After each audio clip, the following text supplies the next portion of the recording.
back. You're listening to The Voice of Russia in London. My name is Brendan Cole. On Tuesday and Wednesday, Yemen's main oil export pipeline was bombed, and this has halted flows of crude oil. The attacks occurred between the central Marib province and the capital Sana'a, an area that has suffered numerous attacks since 2011. There's been no immediate claim of responsibility, but Yemeni tribesmen often attack oil pipelines and power lines. Al-Qaeda-linked militants have also carried out these kinds of attacks. The attacks coincide with an offensive by the Yemeni government forces in mountainous areas of the south that has led to the capture of the militants' main stronghold in that region. Regional powers have pressed Yemen to curb Islamist insurgents and to restore order in the south to prevent threats to the top oil exporter Saudi Arabia, which neighbours the country. Stability is said to be shaky in the country that 3 years ago took a leaf out of the revolution handbook written by Tunisia. Yemen's President Ali Abdullah Saleh, who had been in power for more than 3 decades, stepped aside, but peace still seems a long way off. Indeed, last week in London, a high-level forum took place of a group called Friends of Yemen. It followed calls by Yemen to tackle poverty, malnutrition, as well as the security problems that plight the Arab world's poorest country. Half the population have no food security, and there is mounting violence from both Al-Qaeda as well as a separatist movement in the south. The former British Foreign Secretary David Miliband has dubbed Yemen a forgotten crisis. Since the Arab Spring in 2011, Yemen has fallen off the media's radar, but it does have a strong democratic movement. Is Yemen on a credible path to reform? Well, to discuss this and the situation surrounding the country, I'm pleased to be joined in our London studio by Salim Haddad. He is a conflict advisor at Safer World, based here in London. And on the line, we're joined by Jamila Raja, who's a Yemeni political consultant. And also on the line from Sana'a is Peter Salisbury, who's a journalist who specialises in the Middle East. A warm welcome to you all here on The Voice of Russia. Peter, I'll just turn to you first of all. I mean, this latest attack over the last couple of days, this isn't unusual, is it? And the pipeline that was attacked carries crude from the Marib fields in the centre of the country to the Red Sea. What do we know about these latest attacks? This attack is one in a series of attacks on pipeline. And speaking to officials in the oil and gas industry, the point is that most people know who's behind them. There are a series of tribes in the area which has been seriously underdeveloped since oil was first produced in Yemen, who feel aggrieved that the profits from oil and gas have not been recycled into the area. There's also political motivation behind the attacks. People in the capital here in Sana'a are looking to derail the political transition that's in process, and for them, hurting the economy. And oil is worth about 70% of all state revenues, if not 80%. Hurting the economy helps to undermine the current government and the current president, Abdurrahman Mansur Hadi. Now, it's not just oil that has been targeted. I understand gunmen have also attacked electricity lines, and you were saying earlier that Sana'a is in darkness. This has also meant a power outage in some of the country. Sure, and because of the economic situation here, because of a fuel shortage, people in Sana'a are getting pretty used to 8, 10, 12 hours a day without electricity. At one and the same time in the rest of the country, that is going to be far lower, where people are even connected to electricity. And the attacks on the pipeline are again partly to do with tribesmen trying to raise finance, but also partly politically motivated to build up frustration here in the capital. We've seen a fuel crisis over the last couple of months, which has seen huge queues for fuel and has seen the economy slowing down. And the economy was not in great shape to start with. And now we're seeing increasingly small amounts of electricity on a day-to-day basis, which just really impacts on day-to-day life here in Sana'a. So it's not a great situation right now. Jamila, from your perspective there in Sana'a as well, I mean, clearly this is an example of the lack of stability which was discussed in particular with the high-level meeting in London from the group, the Friends of Yemen. Yes, I do believe that all these reactions that are happening in Sana'a and Yemen are in response to the meetings of the Friends of Yemen. Number one, there's a lot of hostility sometimes against the U.S. and other countries in Yemen, especially from Al-Qaeda and some other political parties. or political groups. Number two, this meeting, Friends of Yemen, for the first time created a structure, and this structure is called a security working group. And I think the security working group has made a lot of people angry in Sana'a who do not want to structure the army, who do not want to structure the Ministry of Interior. And I think this is a direct response to what's happening or what happened in Friends of Yemen meeting in London. And I'll touch on the United States relationship with Yemen a bit later on. But Salim, here in London, there was criticism of the Friends of Yemen event that it wasn't really representing civil society groups within the country. I mean, what do you make of that accusation? Because presumably the Friends of Yemen was set up with the kind of, they've met something like 4 or 5 times since it's been set up. Their motives are relatively noble, one would argue. I think the Friends of Yemen was never set up to include civil society, and I think it was very clear that it was a government-to-government interaction and relationship. So from that angle, I think the lack of inclusion of civil society isn't very surprising. I think Friends of Yemen is quite noble. However, I think when you dig deeper and when you look at the policies of many Western actors, particularly the US, there is no Yemen policy. There's a Saudi policy and a GCC policy, and Yemen falls within that. And I would say that the Friends of Yemen is part and parcel of the Saudi policy, not the Yemen policy. And in that sense, I would say there is a fear that Western powers in general look to Yemen as a problem that needs to be contained rather than trying to address the underlying root causes. And I think the Friends of Yemen is in danger of doing the exact same thing. Because, but the Friends of Yemen, when they did meet in London, I mean, the headline figure was that half the population don't have food security, that the country is blighted by poverty. And you did get a feeling that that the humanitarian crisis was the key issue that needed to be addressed. You're saying that actually it's not quite like that, that Yemen is being used as a proxy, as a kind of pawn in the wider game, and in order to keep Saudi Arabia happy. I think Yemen represents a threat to Saudi Arabia, whether it collapses and becomes a haven for groups like Al-Qaeda who ultimately target the Saudis, or if it succeeds in what the youth tried to do in 2011, which was to create a democratic government. That is also a threat to the Saudis. And I think the US policy at the moment is looking towards Saudi to lead on Yemen. And in that sense, I'm not very positive. I think it is very important to talk and to raise awareness about the humanitarian situation. Like you were saying, half of Yemen's population need humanitarian aid. That amounts to around 15 million people who are reliant on humanitarian assistance. And then when you look at the Friends of Yemen, in 2012, $7.9 billion were pledged, but not much of it was dispersed. I think only about 35% of it was dispersed. So there is a big problem with follow-through. I think the rhetoric is great and the intentions might sound great, but I think the focus needs to be on the follow-through and the implementation. You're listening to Radio VR, the voice of Russia in London, with me, Brendan Cole. We're discussing the political and humanitarian situation in Yemen with Salim Haddad, Jamila Raja and Peter Salisbury. Jamila, can I get your reaction to that on the point that Salim was making about this Friends of Yemen group as an intergovernmental group looking to appease Saudi Arabia rather than actually dealing with the humanitarian crisis, which is considerable? To some extent, I do agree with Salim Haddad. We've been under the Saudi politics for now more than 50 years. But at the same time, I would like to point out that there are more problems now that Saudis can deal with in Yemen.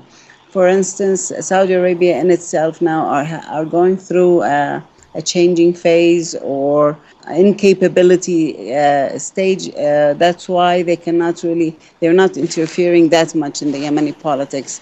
In detail, I mean, but as in general, yes, they do get consulted regarding Yemen by the British and by the Americans, definitely. And they do have a say. At the same time, we have Qatar on the line, on our political influence line now. And Qatar has been trying to play a role since 2011.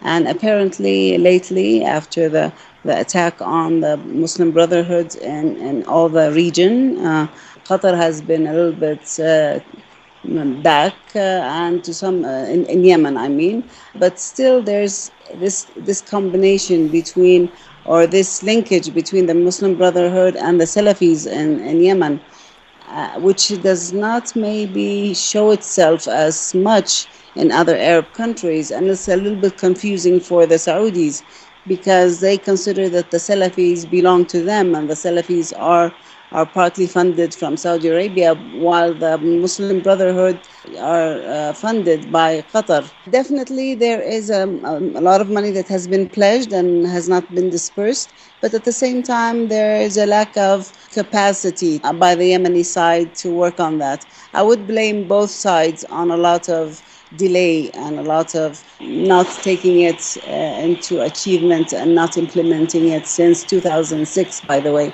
But just on this humanitarian point, Peter Salisbury and the countries there that are in the mix here, apart from Saudi Arabia and Qatar, let's not forget that as Arab neighbours, they're incredibly wealthy. Qatar, the wealthiest country in the world, some would say.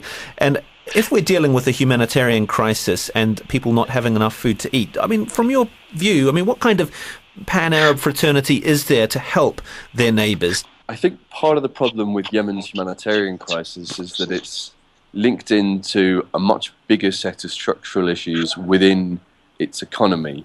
The Gulf states have, to a greater or lesser degree, over the past decade, propped Yemen up. So in 2012, after Yemen's uprising, Saudi Arabia gave Yemen somewhere in the region of $3 billion in fuel and in cash to prevent a really huge economic crisis, which would in turn have led to a humanitarian crisis.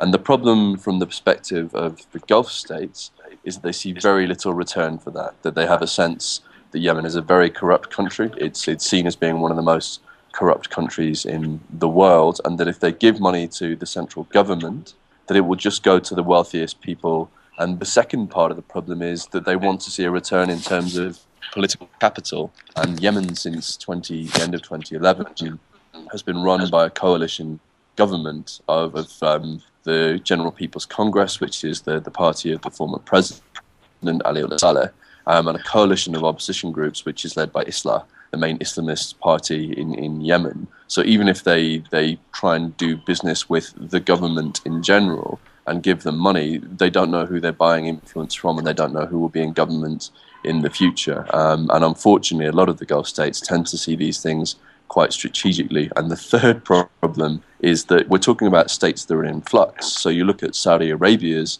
internal politics, the two people, Prince Sultan and Prince Nayef, who really dealt with Yemen historically, have died in the last couple of years. Their deaths have left a vacuum. And then we've got Tamim, who took over in Qatar quite recently as the emir of the country. And again, he's dealt with Yemen in the past, but he's got a lot on his plate. So you've got this other issue of countries that are in flux internally, that are fighting with one another, and their focus just isn't on Yemen in many ways, beyond making sure that it doesn't collapse 100%. Since Ali Abdullah Saleh has stepped aside, it's still pretty much the old guard in control. I'm just wondering, when he did step aside after 30 years, what kind of aspirations were there for Yemenis when that happened? I think when he stepped aside in a political compromise that I think many people in Yemen, especially those who went out into the streets, didn't agree with, which was the GCC initiative. And the reason they didn't agree with that is because they felt that what the GCC initiative did was remove Ali Abdullah Saleh formally from power, but his networks and his patronage systems were still in place. And that was one of the big issues that I think angered a lot of people. And I would say that that's a problem, and that hangover is still being felt today in terms of the patronage networks that he's built and that other powerful figures in the Yemeni political system have built are still there. They're being reconfigured somewhat, but I would say that they're still there and they're still quite strong. But that GCC initiative made the point that there needs to be a 50-50 division between the old and the new parties. So I guess their perspective was one of, well, we have to accept that he has stepped down and that he and his family or whatever still need to be a part of the new Yemen. Was that a mistake? The way that I look at Yemen, the way that I understand Yemen, is to try and avoid looking at it too formally through the formal political parties. I think power is dispersed in a number of ways, and formal political parties is just one of them. So yes, there is a coalition government, but I think the way that power has been renegotiated after the transition and during the transition is a lot more complicated than that. And it links back to business interests, military interests, and those cut across the two formal political parties. Is this being addressed, Jamila, do you think, when Salah stood down, President Hadi, who was deputy, he insists that the former president is blocking Yemen's attempts to reform himself. He insists that the family is still dominant, still running, of course, the major political party in the country. So it really makes no sense for the international community to try to alleviate the situation unless those key factors are changed, unless the old guard, and let's remember that Yemen is still a very young country, 2/3 of the population are under 25, being run by a bunch of 70-year-olds. I do agree with you that former President Ali Abdullah Saleh remains to continue to have a lot of influence in Yemen because he's been here for more than 30 years, definitely. He has that depth in each institution, each political group. But at the same time, I do believe that the opposition and the people who the political parties who joined the revolution actually are to be blamed at the same time because they used to be partners with Ali Abdullah Saleh as well. If we take the political party of Islah, a lot of its members had a lot of deals, of business deals with President Ali Abdullah Saleh. If you take anybody from any party, with the exception of the Socialist Party. So if you take groups of the tribes people, yes, they are still connected to Ali Abdullah Saleh. And these people are the ones who defected Ali Abdullah Saleh and joined the revolution. So when Abdurrabbu comes to power and he's been part of the system himself, it's a culture of politics in Yemen.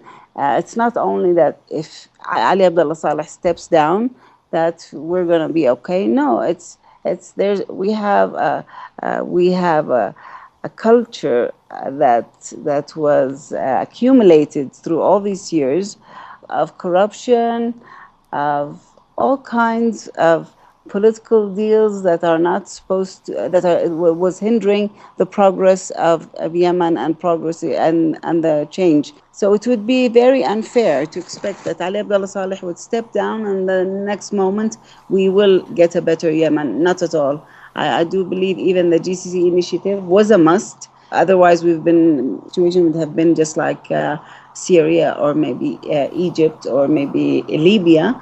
And in our history, the continuation of these wars are devastating because economy loses, people lose. So without really we were keen on, we want the same people, that were in the politics of Yemen to continue, but at least to have a flavor of change, at least, to start doing some things that are in accordance with the GCC initiative itself. The national dialogue finished, and now we are writing in the constitution, which is a good step. But on the ground, it's something else. On the ground, we're suffering of a lot of killing of the military people, military officers. Everybody takes his right or his grievance into his hand and kills or hurts the other person or the other tribe. You're listening to Radio VR, the voice of Russia in London. My name is Brendan Cole. We're discussing the humanitarian and political situation in Yemen. With me in the studio in London is Salim Haddad, who is a conflict advisor at the Grayston Centre in London. And on the line from Yemen, we have the political analyst Jamila Raja, and also in Sana'a, Peter Salisbury, a journalist and analyst who specialises in the Middle East. I'll turn to Peter Salisbury in Sana'a there. I mean, we're talking about the constitution where quite a lot of proposals have gone to it, more than 1,000, I understand, and it'd be pretty tricky getting some kind of consensus. Salim has expressed doubt over the value of a typical political process in Yemen at the moment. I'm just wondering what kind of hope you would have for a constitution and the idea of perhaps 6 autonomous regions operating. I mean, there's a lot of opposition to that, not least from the secessionist south. I think the key word here really is implementation. And what we've seen over the last 2 years, since the beginning of 2012, is a political transition, which has been based on creating a settlement between two groups, two elite groups that were fighting one another, and then creating a political transition where promises are made for the future in order to try and get people to buy in. But realistically, at the center, very little has changed, apart from the fact that people, as Jamila said, who used to work together, have stopped working together and are competing with each other. And the big question is whether or not these groups, one, if they keep fighting with each other, will be able to implement anything, or will allow anything to be implemented, and two, whether if it's against their interests, will allow anything to be implemented. And there's no real way of knowing the answer to that. But if we look at the behavior of these groups over the last 2 years, where rather than trying to create positive gains for the country, they have in fact created more dysfunction in government, more dysfunction in the economy, have fought each other, where we've seen a series of assassinations. It really doesn't look particularly positive at this moment in time in terms of the will among these groups, the most powerful groups in Yemen, to allow this system, which is there on paper, to really be made into a political reality. Salim, we're talking about the kind of rebellions and the insurgencies, and I suppose the barriers that they pose to some kind of consensus in Yemen. But they actually predate the Arab Spring. I mean, the South Yemen insurgency has been going on since 2009, Shia insurgency since 2004. These predate 2011.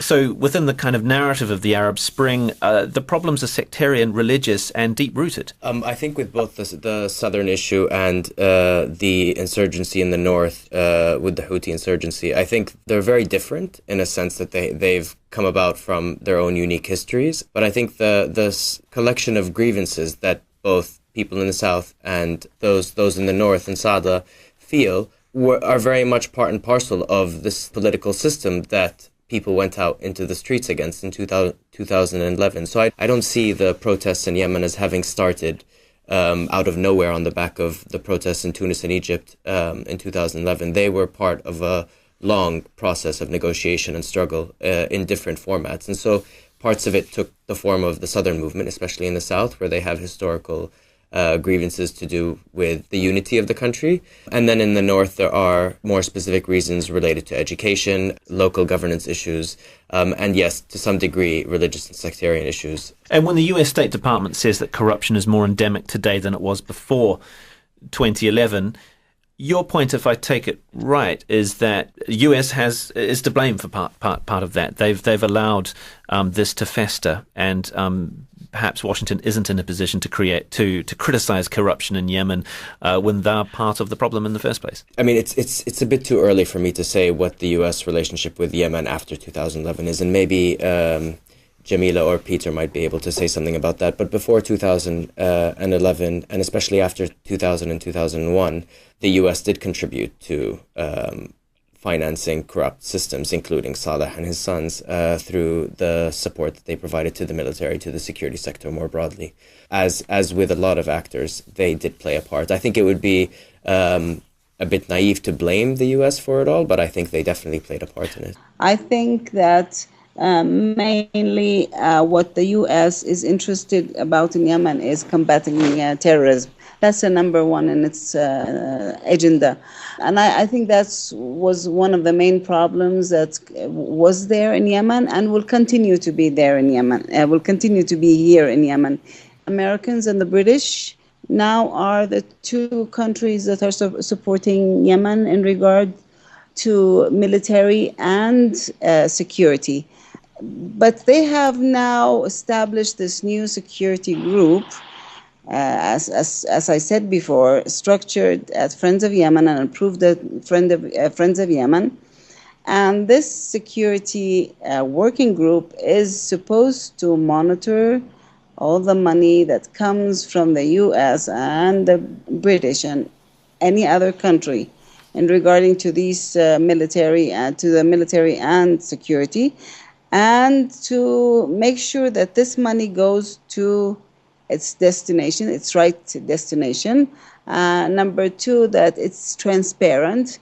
Number three, that this security working group would be established at the presidential office, nowhere else. So I think to some extent, everybody knows now that pouring money to Yemen without really having sustainable sustainable sustainable agenda. At the same time, do not have any monitoring system on it, and if they do not have transparency conditions, then I think they know they're just losing money without gaining any security assurances. Is America really focusing on the risk of Yemen being a harbour for terrorists for AQAP rather than concentrating on the humanitarian crisis? Are they seeing Yemen as a place where they can actually have influence in the Arab world because there's other parts of the Arab world that they're losing influence? Well, I think I agree with both Jamila and Salim when they said that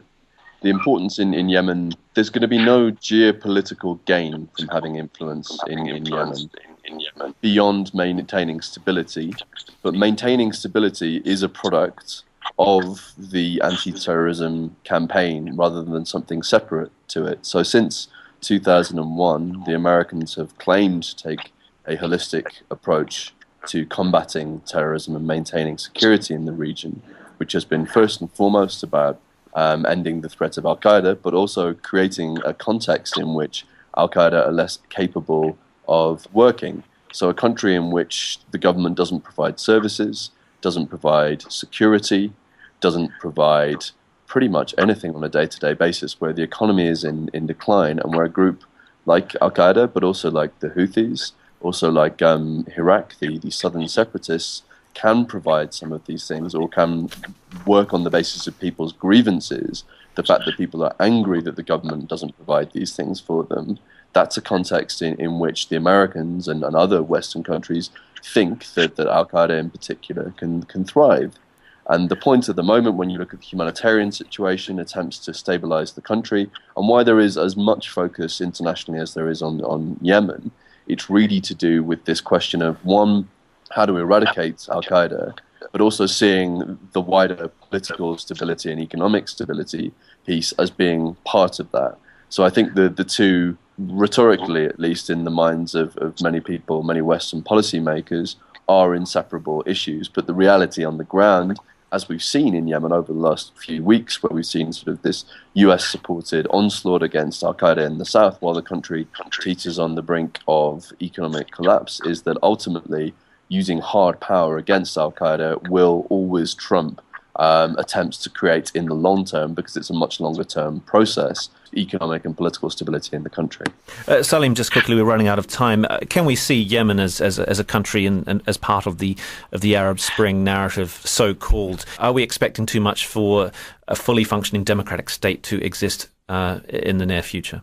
No, and I think I don't think we're expecting too much. I think there was a lot of grassroots mobilization in Yemen, and I think Yemenis have a long history of dialogue that preceded this national dialogue, and so there's this sense also to speak of the national dialogue as if it was something new that was brought to Yemen. Yemenis have a long history in their culture of mediation and dialogue, so I think there is still hope for Yemen. I think one should always have hope. I would also stress that the humanitarian situation at the moment makes it very difficult for a government like the transitional government to succeed in gaining legitimacy from people who are starving, and that is the primary point, and that's where the humanitarian situation, that's why the political situation hinges on addressing the humanitarian crisis. And Jamila, just finally, the UN Security Council voted back in February to look at putting sanctions on Yemeni politicians. This could happen as soon as June. Will Mr. Salah be on the list? Will that be important? Will that be important to ensure that the old guard isn't part of the new Yemen? If the security situation does not improve and doesn't look like it's improving, on the contrary, it looks like it's getting worse, I think that they should take action, yes. But if we come to a kind of compromise with President Ali Abdullah Saleh mainly, and he knows what he wants, and he gets what he wants at least, then I think it would be more calmer in Sana'a and Yemen. But I think this kind of deal, I doubt that this kind of deal would ever happen. Well, that's all we've got time for. Thank you very much. That's Jamila Raja, a political analyst based in Sana'a. Also on the line from Sana'a was Peter Salisbury, who is an analyst specialising in the Middle East. And here in the studio in London, Salim Haddad, who is a conflict advisor at Safer World here in London. Thank you very much for joining me, Brendan Cole, at the Voice of Russia in London.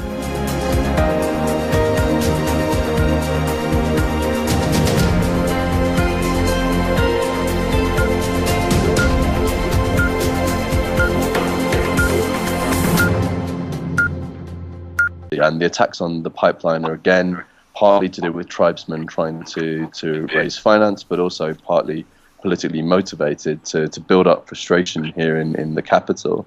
We've seen a fuel crisis over the last couple of months, which has seen huge queues for fuel and has seen the economy slowing down. And the economy was not in great shape to start with. And now we're seeing increasingly small amounts of electricity on a day-to-day basis, which just really impacts on day life here in Sana'a. So it's not a great situation right now. Jamila, from your perspective there in Sana'a as well, I mean, clearly this is an example of the lack of stability which was discussed in particular with the high-level meeting in London from the group, the Friends of Yemen. Yes, I do believe that all these reactions that are happening in Sana'a and Yemen are in response to the meetings of. You're listening to The Voice of Russia in London. My name is Brendan Cole. On Tuesday and Wednesday, Yemen's main oil export pipeline was bombed, and this has halted flows of crude oil. The attacks occurred between the central Marib province and the capital Sana'a, an area that has suffered numerous attacks since 2011. There's been no immediate claim of responsibility, but Yemeni tribesmen often attack oil pipelines and power lines. Al-Qaeda-linked militants have also carried out these kinds of attacks. The attacks coincide with an offensive by the Yemeni government forces in mountainous areas of the south that has led to the capture of the militants' main stronghold in that region. Regional powers have pressed Yemen to curb Islamist insurgents and to restore order in the south to prevent threats to the top oil exporter Saudi Arabia, which neighbours the country. Stability is said to be shaky in the country that 3 years ago took a leaf out of motivation behind the attacks. People in the capital here in Sana'a are looking to derail the political transition that's in process. And for them, hurting the economy, and oil is worth about 70% of all state revenues, if not 80%, hurting the economy helps to undermine the current government and the current president, Abdurrahman Mansur Hadi. Now, it's not just oil that has been targeted. I understand gunmen have also attacked electricity lines, and you were saying earlier that Sana'a is in darkness. This has also meant a power outage in some of the country. Sure, and because of the economic situation here, because of a fuel shortage, people in Sana'a are getting pretty used to 8, 10, 12 hours a day without electricity. At one and the same time in the rest of the country, that is going to be far lower, where people are even connected to electricity. Here in London, and on the line we're joined by Jamila Raja, who's a Yemeni political consultant, and also on the line from Sana'a is Peter Salisbury, who's a journalist who specialises in the Middle East. A warm welcome to you all here on The Voice of Russia. Peter, I'll just turn to you first of all. I mean, this latest attack over the last couple of days, this isn't unusual, is it? And the pipeline that was attacked carries crude from the Marib fields in the centre of the country to the Red Sea. What do we know about these latest attacks? This attack is one in a series of attacks on pipeline. And speaking to officials in the oil and gas industry, the point is that most people know who's behind them. There are a series of tribes in the area which has been seriously underdeveloped since oil was first produced in Yemen, who feel aggrieved that the profits from oil and gas have not been recycled into the area. There's also political... Of the Revolution Handbook written by Tunisia, Yemen's President Ali Abdullah Saleh, who had been in power for more than 3 decades, stepped aside, but peace still seems a long way off. Indeed, last week in London, a high-level forum took place of a group called Friends of Yemen. It followed calls by Yemen to tackle poverty, malnutrition, as well as the security problems that plight the Arab world's poorest country. Half the population have no food security, and there is mounting violence from both Al-Qaeda as well as a separatist movement in the south. The former British Foreign Secretary David Miliband has dubbed Yemen a forgotten crisis. Since the Arab Spring in 2011, Yemen has fallen off the media's radar, but it does have a strong democratic movement. Is Yemen on a credible path to reform? Well, to discuss this and the situation surrounding the country, I'm pleased to be joined in our London studio by Salim Haddad. He is a conflict advisor at Safer World, based